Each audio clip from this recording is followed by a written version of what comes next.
에스라 6장 16절부터 18절까지 말씀입니다. 에스라 6장 16절부터 18절까지 말씀입니다. 제가 16절 말씀을 읽겠습니다. 이스라엘 자손과 제사장들과 레위 사람들과 기타 사로잡혔던 자의 자손들이 즐거이 하나님의 성전 봉헌식을 행하니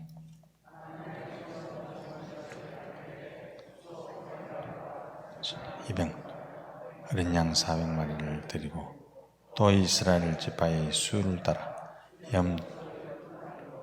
이스라엘 전체를 속죄제를 함께 하겠습니다. 제사장을 그 분반대로 레위 사람을 그 순차대로 세워 예루살렘에서 하나님을 섬기게 하되 모세의 책에 기록된 대로 하니라. 아멘. 오늘 이 새벽 시간에 하나님의 은혜가 우리 모든 성도들 가운데 넘쳐나시기를 주님의 크신 이름으로 축복합니다. 성전 재건을 멈춘 후에 유다 사람들이 되는 일이 하나도 없었죠.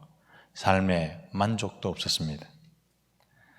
그런 중에 이스라엘 백성들은 하나님 백성은 어떠한 방해가 있더라도 성전 재건하는 일에 매진해야 되고 하나님에 대한 바른 신앙을 회복하는 것이 중요하다라는 사실을 깨달았습니다.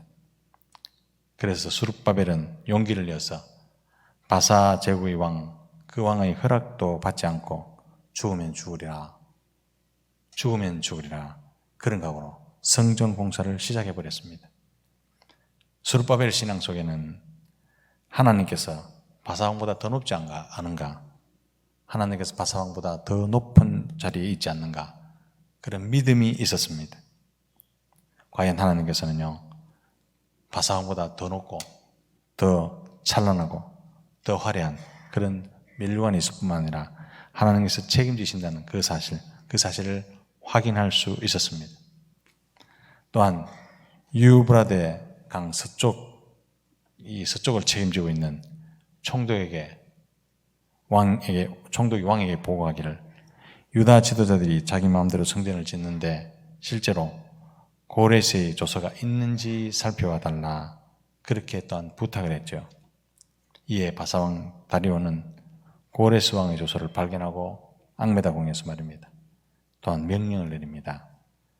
즉 성전 공사를 방해하지 말고 오히려 성전 짓는 비용 중에서 우선적으로 경비를 주어서 신속하게 짓게 할 것이고 예물을 가지고 와서 왕과 왕자들을 위해서 기도하게 하라.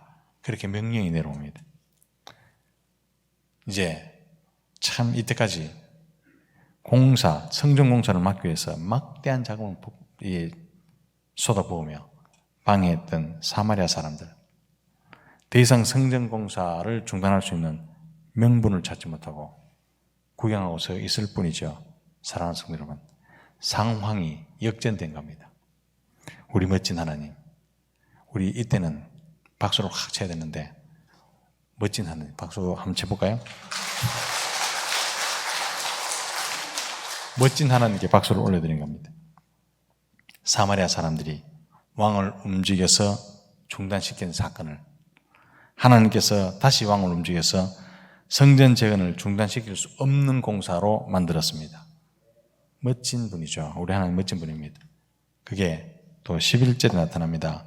11절에 조서를 내리는데 우리 왕이 조서를 내리는데 이렇게 내립니다. 다 같이 읽어볼까요? 시작.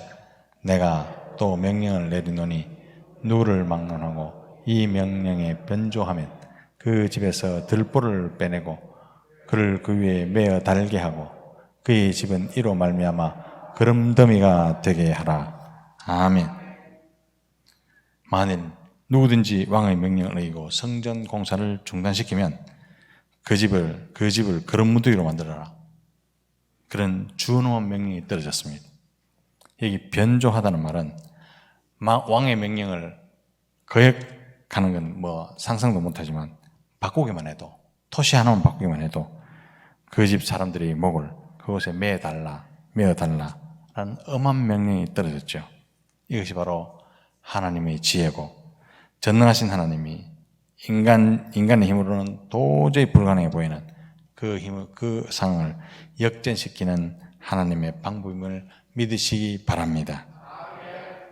아닥사스다의 옛조서 때문에 16년이나 성전 공사가 중단되었습니다. 그런데 다리오의 새로운 조서로 인해서 신속하게 빨리 진행된 것을 우리가 볼 수 있죠. 전부 왕을 통해서 일하십니다. 하나님은 충분히 이방 왕을 통해서 일하실 수 있는 분임을 여러분 한 번 다시 명심하시고 다시 한번 명심하시기를 주님의 이름으로 축복합니다. 이제 유다는 즐거운 마음으로 하나님 전을 하나님께 바치는 봉헌식을 하게 됐습니다. 이 봉헌은요, 성전이 완벽하게 재건되었음을 뜻하는 겁니다. 우리 14절 한번 읽어볼까요? 14절 시작. 유다 사람들이 장로들이 선지자 학개와 이또의 손자 스가랴의 권면을 따랐으므로 성전 건축하는 일이 형통한지라. 이스라엘 하나님의 명령과 바사왕 고레스와 다리오와 아닥사스다의 조서를 따라 성전을 건축하며 일을 끝내되. 아멘. 성전을 멈춘 것도 하나님의 뜻이고 성전 공사를 재개하는 것도 하나님의 뜻이다. 그래 말하지 않습니까? 이게 모두가 사용되는 것이 이방왕입니다. 이방왕이 성전을 멈추기도 하고 또한 성전을 재건하기도 하고 다시 한번 전개하기도 하고 이랬습니다. 드디어 다리오 왕 6년에 공사가 완공되었지요. 이때가 BC 516년입니다. 그러므로 BC 586년에 예루살렘 망한 지 꼭 70년이 되는 그 해입니다. 꼭 70년이 되는 그 해죠.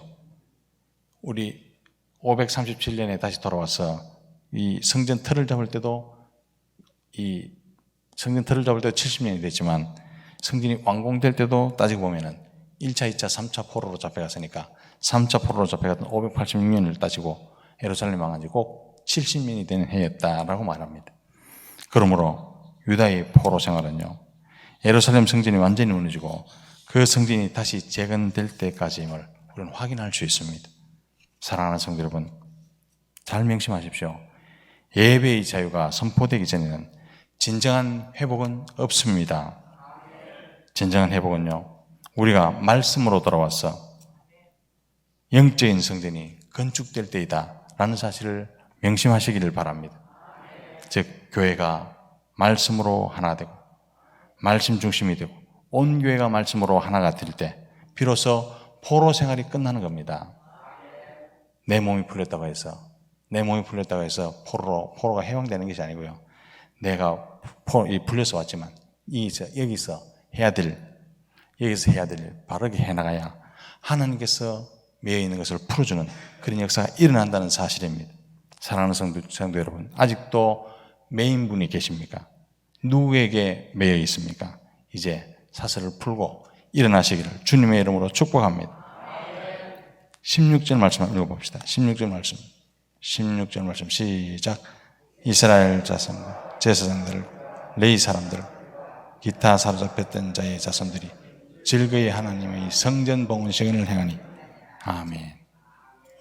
유다 백성들이 기쁘게 성전 봉헌식을 올렸답니다. 그 봉헌식에 수소 100마리, 순양 200마리, 어린 양 400마리. 우리는 좀 규모가 큰 제사라 이렇게 생각할지 몰라도요, 솔로몬 시대에 비하면 턱없이 부족한 그런 예물을 하나님께 올려드렸지만 하나님은요 기쁘게 받으십니다. 우리 하나님 어떠한 예물도 기쁘게 받으신다는 그 사실, 정성이 들어가면 기쁘게 받으신다는 사실 여러분 명심하시기를 바랍니다. 그리고 18절을 계속 한번 읽어보겠습니다. 18절 시작. 제사장을 그 분반대로 레위 사람을 그 순차대로 세워 예루살렘에서 하나님을 섬기되 모세의 책대로 기록된 대로 하였더라. 아멘. 속죄를 드린 후에 정식으로 반차를 정해서 정기적으로 제사를 드렸다 이 말입니다. 성전 제사는요 한 번 드리고 끝낼 것이 아닙니다. 그래서 제단에 있는 불을 결코 꺼뜨려서는 안 됩니다. 제단에 불을 꺼뜨리면요 다른 불 가져와서 제사를 드려야 되잖아요. 그래서 상번제와 항상 드리는 그 번제가 있으면 그 제단불을 꺼뜨려서는 안 됩니다. 여기서 제단불을 꺼뜨리지 마라 하는 말이 나왔죠. 지성소 앞에 있는 향로의 불도 꺼져서는 안 될 불이죠. 이것은 오늘날로 말하면 순서대로 정해서 계속 예배와 기도에 계속 하라는 그런 뜻입니다. 계속 번제와 분향을 하게 했다라는 말은요, 오늘날로 말하는 예배와 기도를 계속하게 했다는 말과 똑같습니다. 사랑하는 성도 여러분, 오늘 이 새벽기도, 이 한 주 남았지만 이 새벽기도 끝나도 계속 기도와 예배를 멈추지 마시기를 주님의 이름으로 축복합니다. 이와 같이 부흥은 하나님 말씀대로 돌아가는 것입니다. 이 말은 말씀으로 돌아가는 것이 아니고요, 하나님 말씀대로 돌아가는 것. 말씀대로, 그렇게 오늘 말씀 마지막에 모세의 죄에 기록한 대로 하게 하였더라. 이게요, 말씀대로 돌아가게 하는 겁니다. 말씀으로 돌아가는 것도 맞지만 말씀대로 돌아가는 것이 부흥입니다. 오늘날 축복이 우리에게 임하도록 예배와 기도회를 계속 지켜나갈 수 있도록 우리 귀하게 힘쓰는 우리 성도들 되시기를 주님의 이름으로 축복합니다.